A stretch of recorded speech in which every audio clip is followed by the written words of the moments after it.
The second theory that I'd like to share with you is actually a theory that many of us know and many of us do. It is actually known as goal setting.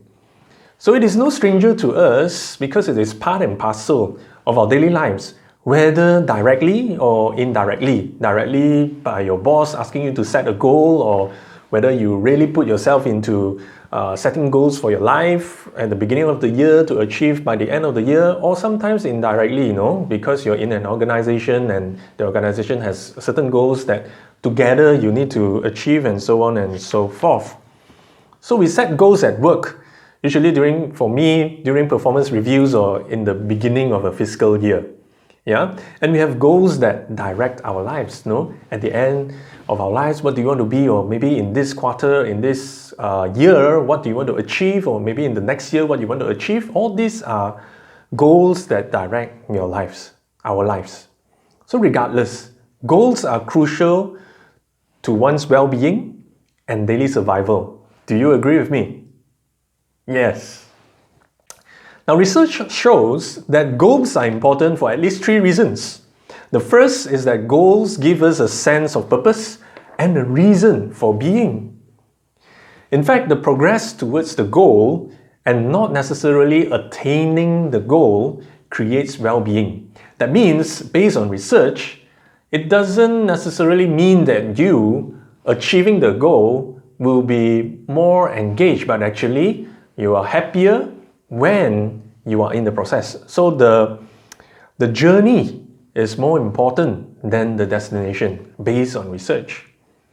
Number 2, goals add structure and meaning to our daily life, which also improves our time management. So if you have a goal and you have many sub-goals, so by achieving those sub-goals along the way, it will help us to keep time, definitely, but it will also enhance our self-efficacy and also self-esteem. So sometimes when the goal is just way too big, try to break it down into smaller sub-goals, and when you achieve them one by one, you actually increase your self-esteem, increase your self-efficacy, right? And it will become easier for you, and you would be more motivated to achieve that big goal that you have put in your life and that you have set.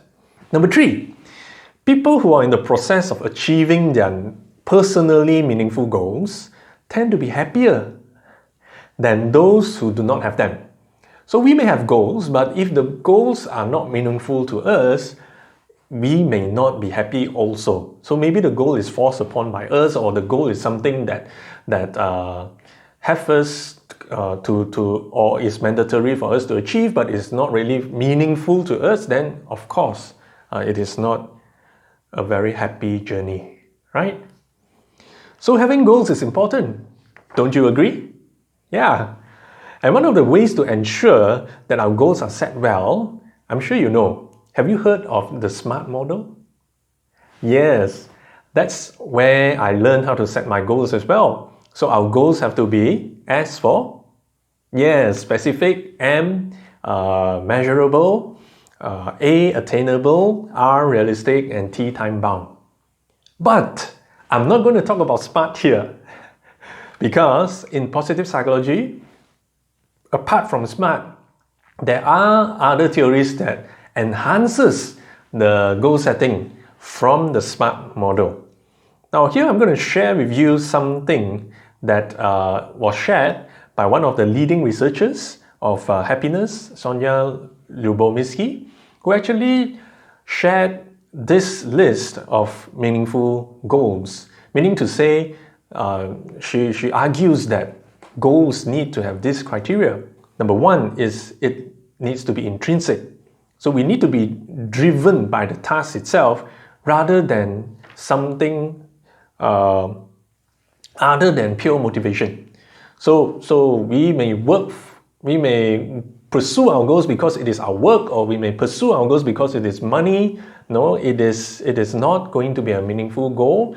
But if it is something meaningful, it should be something intrinsic, something internal that you want to achieve. No, you want to achieve higher well-being, you want to achieve health, you want to achieve growth, you want to achieve happiness. All these are intrinsic. Number 2 is authentic. So our goals need to match our values and our deep set beliefs, because when these are matched, okay, our goal and our beliefs and values are matched, it will help us answer the why we are pursuing our goal. And actually that is the strongest, for me, the strongest motivator. Because when we know why we are actually pursuing the goal, any obstacle that comes our way will also falter, will also fall apart. We will not focus on them because we know exactly why we want to achieve that goal, and we continue pursuing it regardless of the obstacles that is in front of us, beside us, and behind us. The third one is the goal has to be approach-oriented. It has to be something like doing something rather than avoiding, all right? Because I want to avoid, so that's why this is my goal. No, we want to approach. The fourth one is it has to be harmonious. So we have many goals, and all these goals that we're doing in our lives should be harmonious with each other rather than conflicting. Because if it conflicts, then definitely it will go haywire. The next one is flexible. So our goals also need to be flexible in a sense that it will change with age as we grow older, and it will change with time depending on the suitability of that scenario, depending on whether it's relevant or not. And the last is to be activity-based. Goals that revolve around volunteering, joining a club, exploring new experiences, creating new opportunities. All these are doing and doing and doing. The science is still growing, and many more can be learned as we go on. And stay tuned, because in the next section, I will share with you how to exactly apply goal setting in your life. See you. Be blessed.